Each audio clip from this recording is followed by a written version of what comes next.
Hello, আসসালামু আলাইকুম। আপনারা কেমন আছেন? ভালো আছেন?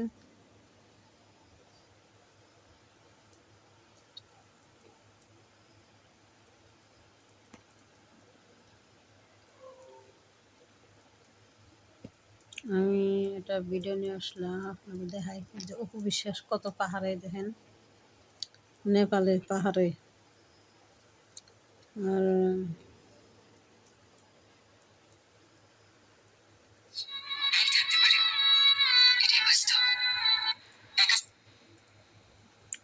উম, অপু বিশ্বাস পাহাড়ে ঝর্ণার পানিতে ভিজে গেছে, একলা একলা সিঁড়ি বেয়ে অনেক দূর হাইটে উপরে উঠতেছে।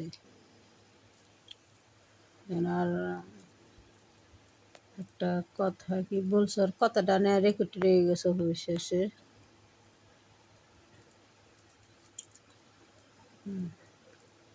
সার্ভাইভ করতে শেখো।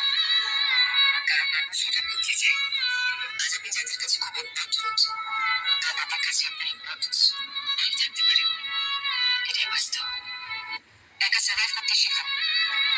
কারণ মানুষ হঠাৎ বুঝে যায় আজ আপনি যাদের কাছে খুব ইম্পর্টেন্ট তাদের কাছে আপনার ইম্পর্টেন্স নাই থাকতে পারে। এটাই বাস্তব। একা সার্ভাইভ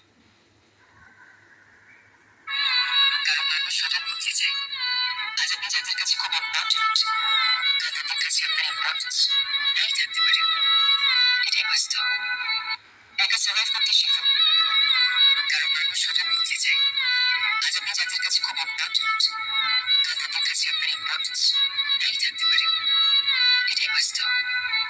একা সার্ভাইভ করতে শিখো। কারণ মানুষ হঠাৎ বুঝে যায় আজ আপনি যাদের কাছে খুব ইম্পর্টেন্ট তাদের কাছে আপনার ইম্পর্টেন্স নাই থাকতে পারে। এটাই বাস্তব।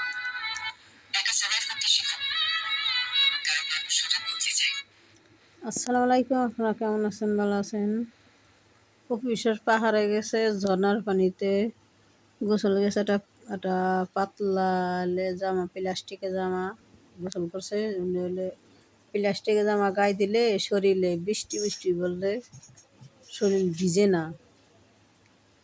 তো অপু বিশ্বাস বলতেছে যে একলা চলেন, একলা সাহায্য করেন, একলা হাঁটেন।